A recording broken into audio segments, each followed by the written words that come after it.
يا أيها الذين آمنوا أطيعوا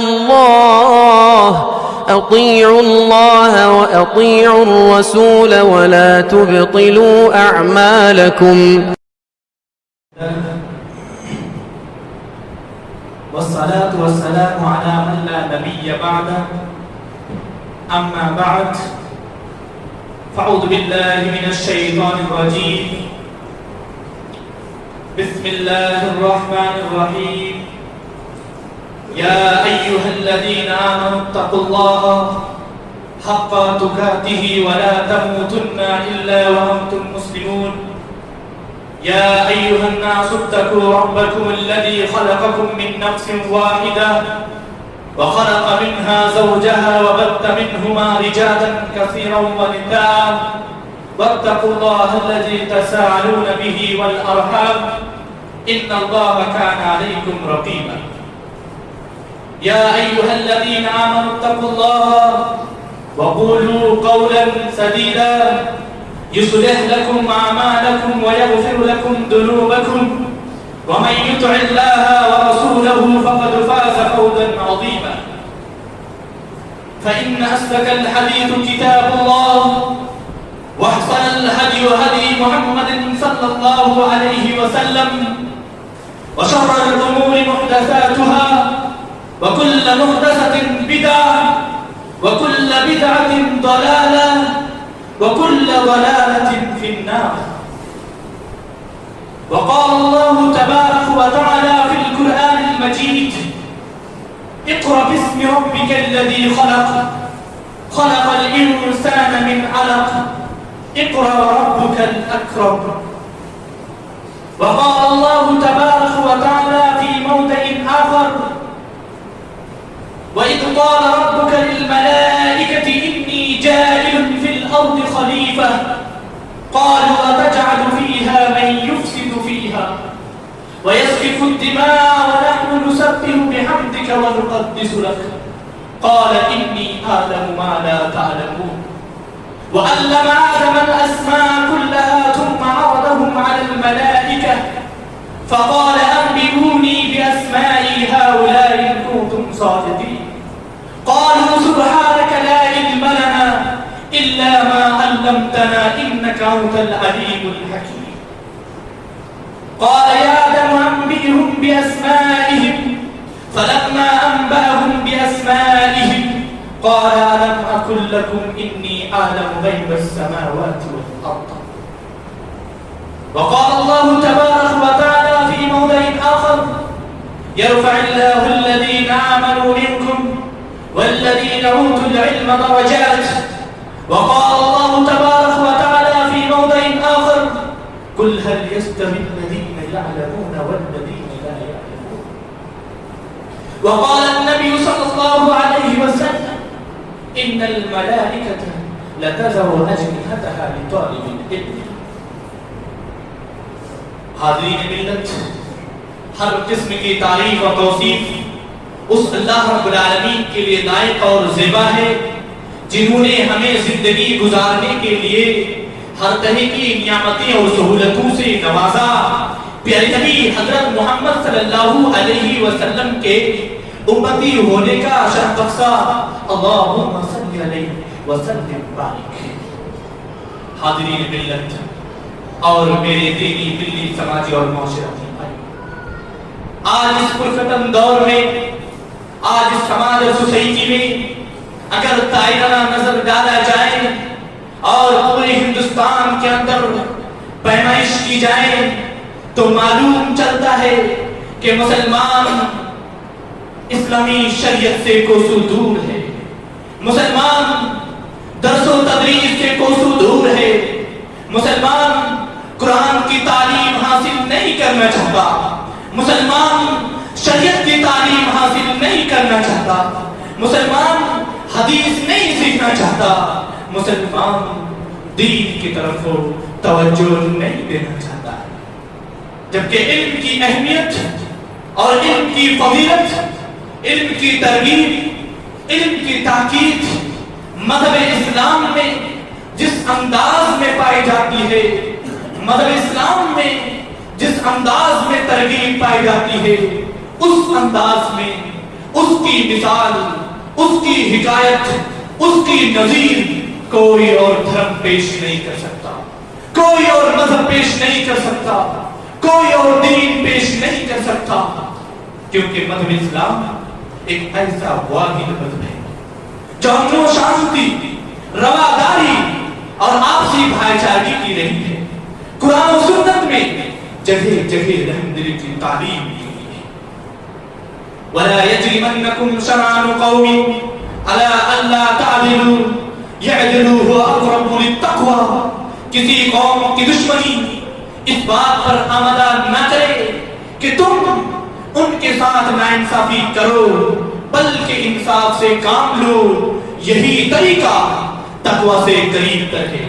اس کا مطلب مذہب و تہذیب، ثقافت و زبان، رنگ و نسل میں اختلاف رکھنے والے ہر قوم کے ساتھ، ہر ملت کے ساتھ، ہر مذہب کے لوگوں کے ساتھ عدل و انصاف کا معاملہ رکھنا، کیونکہ مذہب اسلام یہ ایسا مذہب ہے جو تعلیم دیتی ہے، ایسا مذہب ہے جن کا سب سے پہلا خطاب قرآن مقدس کے اندر جبریل امین جو وحی نازل کرتی ہے، جو وحی لے کر آتے ہیں آپ صلی اللہ علیہ وسلم پر، جو وحی نازل ہوتی ہے وہ وہی تعلیم کے مطابق ہوتی ہے، کیونکہ مذہب اسلام کے لوگ ایجوکیشن والا ہونا چاہیے، مذہب اسلام کے لوگ تعلیم یافتہ لوگ ہونا چاہیے، اور پیغام یہ دیا جاتا ہے اقرأ باسم ربک الذی خلق خلق الانسان من علق اقرأ وربک الاکرم۔ اور یہ خطاب صرف آپ صلی اللہ علیہ وسلم کو نہیں دیا جاتا ہے کہ آپ صلی اللہ علیہ وسلم شریعت کو بیان کریں گے، اسلام کے پرچار کریں گے، اسلام کے پیغام کو عام لوگوں تک پہنچائیں گے، اس کے بعد کیا یہ دین ختم ہو جائے گا؟ اس کے بعد کیا یہ شریعت ختم ہو جائے گی؟ اس کے بعد کیا یہ دین ختم ہو جائے گا؟ اسلام ختم ہو جائے گی؟ نہیں میرے بھائیوں، اسی لیے پیغام آپ صلی اللہ علیہ وسلم کے ساتھ آپ کے امتی کو بھی دیا گیا ہے، اور امت میں صرف مرد حضرات لوگ نہیں ہیں، صرف مرد حضرات لوگ نہیں ہیں کہ وہ قرآن حدیث کا علم سیکھے اور لوگوں کو سکھائے، دین کے علم کو سیکھے اور لوگوں کو سکھائے، شریعت کے علم کو سیکھے اور لوگوں کو سکھائے، نہیں، بلکہ مرد حضرات کے ساتھ ساتھ خواتین کو بھی خطاب تھا کہ خواتین بھی، لڑکیاں بھی، مائیں بھی، عورتیں بھی دین کی تعلیم کو حاصل کریں، شریعت کو سیکھے، شریعت کو جانے اور ان کی نشر و اشاعت کریں۔ لیکن آج ہندوستان کے اندر ایک سوال اٹھایا جاتا ہے، نوجوانوں کی طرف سے ایک سوال اٹھایا جاتا ہے، کہا جاتا ہے کہ خواتین اسلام تعلیم حاصل کر کے کیا کریں گی؟ خواتین اسلام دین کی تعلیم حاصل کر کے کیا کرے گی؟ شریعت کی تعلیم حاصل کر کے کیا کرے گی؟ جبکہ انہیں گھر میں ہی محصول رہنا ہوگا، جبکہ انہیں گھر میں ہی کام کاج کرنا پڑے گا، وہ دین کی تعلیم حاصل کیوں کرے گی؟ وہ شریعت کی تعلیم حاصل کیوں کرے گی؟ میرے بھائیو، آپ پہلی صدی کی مکمل تاریخ کا جائزہ، پہلی صدی کی مکمل تاریخ کا مطالعہ کریں تو آپ کو معلوم ہوگا حضرت عائشہ صدیقہ رضی اللہ تعالی عنہ یہ محدثہ ہے، حضرت عائشہ صدیقہ رضی اللہ تعالی عنہ یہ مفسرہ ہے، حضرت عائشہ صدیقہ رضی اللہ تعالی عنہ یہ فقیہ ہے، یہ حدیث کو سیکھتی ہے، یہ تفسیر کو سیکھتی ہے، یہ قرآن کو پڑھتی ہے، حدیث کو جانتی ہے۔ کتنے بڑے بڑے جلیل القدر صحابہ، بڑے بڑے صحابہ، حضرت ابو ہریرہ، حضرت علی، حضرت عبداللہ بن زبیر، حضرت عبداللہ بن زبیر، عمر فاروق، حضرت عائشہ صدیقہ رضی اللہ تعالی عنہ سے حدیث پوچھتے ہیں، قرآن کے متعلق سوال کرتے ہیں، عبداللہ بن عباس قرآن کے متعلق سوال پوچھتے ہیں۔ آپ کہتے ہیں کہ خواتین حضرت تعلیم حاصل کر کے کیا کریں گی؟ اٹھائیے تاریخ حضرت عائشہ صدیقہ رضی اللہ تعالی عنہ، مطالعہ کریے ان کی تاریخ کو کہ وہ حدیث کو سیکھتی تھی، اور ایک ایسی خاتون تھی جو کسی سے ڈرنے والی نہیں تھی، یہ ایسی خاتون تھی جو بے خوف و خطر تھی۔ ان کے بیٹے عبداللہ بن زبیر جب حاکم وقت سے لڑتے ہیں، جنگ کرتے ہیں، ان کے تمام اصحاب کو شہید کر دیے جاتے ہیں، ان کے تمام سپاہیوں کو قتل کر دیے جاتے ہیں، عبداللہ بن زبیر ہانپتے کانپتے دوڑتے ہوئے روتے ہوئے اپنے والدہ حضرت آسمہ صدیقہ رضی اللہ تعالیٰ عنہ کے پاس آتے ہیں اور کہتی کہ امی جان، اور کہتے ہیں امی جان میرے تمام سپاہیوں کو قتل کر دیا گیا، میرے تمام ساتھیوں کو قتل کر دیا گیا، میں کیا کروں؟ آسمہ صدیقہ رضی اللہ تعالیٰ عنہ کیا فرماتی ہے؟ کیا فرماتی ہے؟ فرماتی ہے بیٹا بیٹا جاؤ، اگر تم شریعت کو بچانے کے لیے لڑ رہے تھے، اگر تم نبی کے قانون کو بچانے کے لیے لڑ رہے تھے، اگر تم اسلام کو بچانے کے لیے لڑ رہے تھے، اگر نبی کے فرمان کو بچانے کے لیے لڑ رہے تھے، تو بیٹا جاؤ جاؤ بیٹا، اور لڑتے لڑتے لڑتے لڑتے شہید ہو جاؤ۔ عبداللہ بن زبیر جاتے ہیں اور لڑتے لڑتے لڑتے شہید ہو جاتے ہیں۔ اٹھے یہ تاریخ حضرت فاطمہ رضی اللہ تعالیٰ عنہ کی۔ یہ فاطمہ بچپن کے چکیاں چلائی کرتی تھی، پانی کو ڈھو ڈھو کر لاتی تھی، ان کے ہاتھ میں چھالے پڑ جاتے تھے، تب بھی وہ شریعت کے علم کو حاصل کی، قرآن کے علم کو حاصل کی، دین کے علم کو حاصل کی۔ آپ کہتے ہیں کہ خواتین حضرات تعلیم حاصل کر کے کیا کریں؟ کیا کریں گے؟ آپ ایک بیٹی کو تعلیم دیجیے، آپ ایک بیٹی کو تعلیم دیجیے، قرآن کریم کی تعلیم دیجیے، شریعت کی تعلیم دیجیے، دین کی تعلیم دیجیے، اسلام کی تعلیم دیجیے۔ جب وہ بیٹی تعلیم حاصل کر کے گھر جائے گی تو کسی ایک فرد کی تربیت نہیں کرے گی، کسی ایک خاندان کی تربیت نہیں کرے گی، بلکہ وہ بیٹی پورے سماج اور سوسائٹی کی تربیت کرے گی، پورے سماج اور سوسائٹی کی تربیت کرے گی۔ ان کے پیٹ سے جو بچہ پیدا ہوگا وہ بچہ امام ابن تیمیہ جیسا بنے گا، ان کے پیٹ سے جو اولاد پیدا ہوں گے ان کے بچہ امام بخاری جیسا بچہ پیدا ہوگا، ان کے پیٹ سے جو بچہ پیدا ہوگا وہ بچہ امام البانی جیسا بچہ پیدا ہوگا۔ آپ کہتے ہیں کہ خواتین حضرات تعلیم حاصل کر کے کیا کرتی ہیں؟ حضرت انس کی ماں اللہ سے دعا کرتی ہے کہ اللہ تو مجھے ایک بیٹا دے۔ حضرت انس کی ماں دعا کرتی ہے کہ اللہ تو مجھے ایک بیٹا دے، اگر تو مجھے ایک بیٹا دو گے تو میں اسے نبی کی خادم بنا دوں گی، میں اسے نبی کی خدمت کے لیے لگا دوں گی۔ آج کتنے مائیں ہیں، آج کتنے مائیں ہیں ہماری، وہ بتائیں کہ وہ کب اللہ رب العالمین سے دعا کی کہ اللہ تو مجھے ایک بیٹا دے، اگر تو مجھے ایک بیٹا دو گے تو میں اسے دین کے خادم بنا دوں گی۔ کتنے مائیں ہیں جو یہ دعا کرتی ہیں؟ آج کل کی مائیں دعا کیا کرتی ہیں؟ دعا یہ کرتی ہے کہ اللہ تو مجھے ایک بیٹا دے، اگر تو مجھے ایک بیٹا دو گے تو میں اسے ڈاکٹر بناؤں گی، میں اسے انجینئر بناؤں گی، میں اس کو پروفیسر بناؤں گی، میں اسے ڈاکٹر بناؤں گی، میں اسے لیڈر بناؤں گی۔ میں یہ نہیں کہتا کہ آپ اپنے بچوں کو ڈاکٹر نہ بنائیں، میں یہ نہیں کہتا کہ آپ اپنے بچوں کو پروفیسر نہ بنائیں، میں یہ نہیں کہتا کہ آپ اپنے بچوں کو انجینئر نہ بنائیں۔ آج اس سماج اور سوسائٹی کو چلانے کے لیے، آج اس دنیا میں آگے بڑھنے کے لیے ایک اچھے ڈاکٹر کی بھی ضرورت ہے، پروفیسر کی ضرورت ہے۔ ہمارے سماج میں خوب پروفیسر پیدا ہو، ہمارے سماج میں خوب ڈاکٹر کی ڈگری حاصل کرے، بہت لوگ انجینئر کی ڈگری حاصل کرے۔ لیکن میں یہ کہنا چاہتا ہوں، میں یہ پیغام دینا چاہتا ہوں آپ لوگوں کو کہ آپ اپنے بچوں کو ڈاکٹریٹ کی ڈگری حاصل کرنے سے پہلے ان کو قرآن کریم کی تعلیم دیں، ان کو مدرسوں میں بھیجیں، ان کو شریعت کی تعلیم دیں، ان کو اسلام کی تعلیم دیں۔ کیوں نہیں آپ اپنے بچوں کی ایک ہاتھ میں قرآن کریم کی تعلیم دیں تو دوسرے ہاتھ میں سائنس کی ڈگری دیں، ایک ہاتھ میں حدیث کی تعلیم دیں تو دوسرے ہاتھ میں پروفیسر کی ڈگری دیں، ایک ہاتھ میں دین کی تعلیم دیں تو دوسرے ہاتھ میں انجینئر کی ڈگری دیں، ایک ہاتھ میں حدیث نبویہ کی تعلیم دے تو دوسرے ہاتھ میں دین کے علوم کی تعلیم دے، دنیا کے علوم کی تعلیم دے، بنے گا ڈاکٹر۔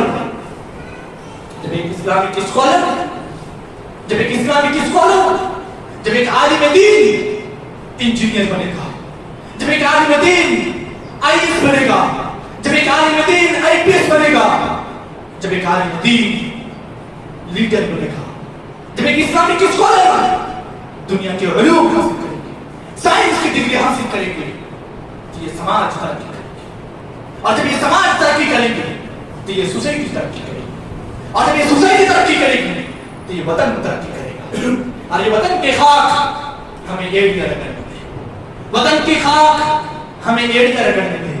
مجھے یقین ہے پانی یہیں سے نکلے گا، مجھے یقین ہے پانی یہیں سے نکلے گا۔ آج بھی ہندوستان میں امن و سکون کے ماحول پیدا کرنے کے لیے مسلمانوں کی قربانی کی ضرورت ہے۔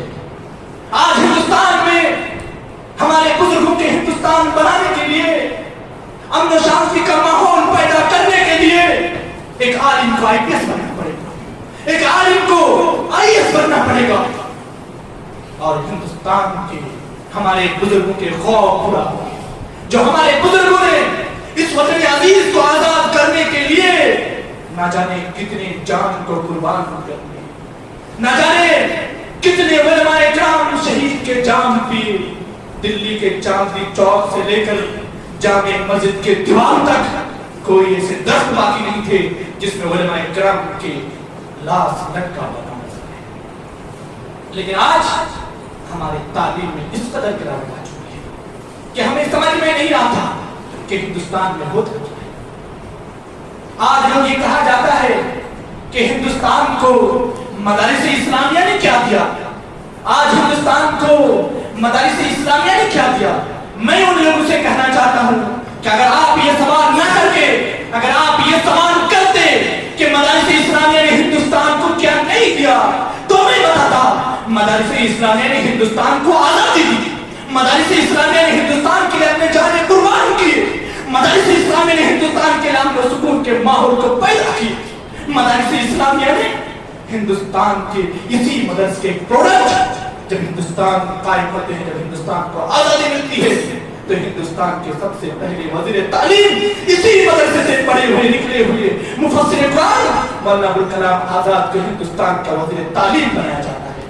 آپ کہتے ہو کہ مدارس اسلامی نے ہندوستان کو کیا نہیں، کیونکہ تعلیم سکھاتی ہے جینے کا طریقہ، کیونکہ تعلیم سکھاتی ہے چلنے کا طریقہ، کیونکہ تعلیم سکھاتی ہے اللہ رب العالمین کے سامنے اپنے جبین کھم کرنے کا طریقہ۔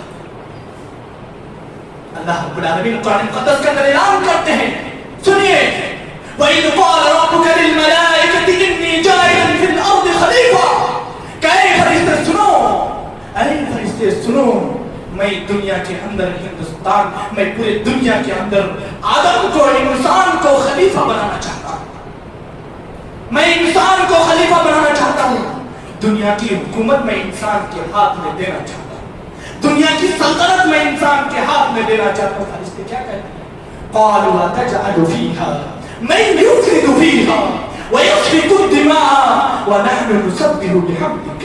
اے اللہ تو انسان کو حکومت دینا چاہتا ہے، اے اللہ تو دنیا کی سلطنت انسان کے ہاتھ میں سونپنا چاہتا ہے، جو انسان آپس میں لڑتا ہے، خون ریزی برپا کرتا ہے، آپس میں جنگ و جدال کرتا ہے، لڑائی کرتا ہے، یا اللہ تو انسان کو دنیا کی حکومت دینا چاہتا ہے، یا اللہ تو انسان کو دنیا کی سلطنت دینا چاہتا ہے۔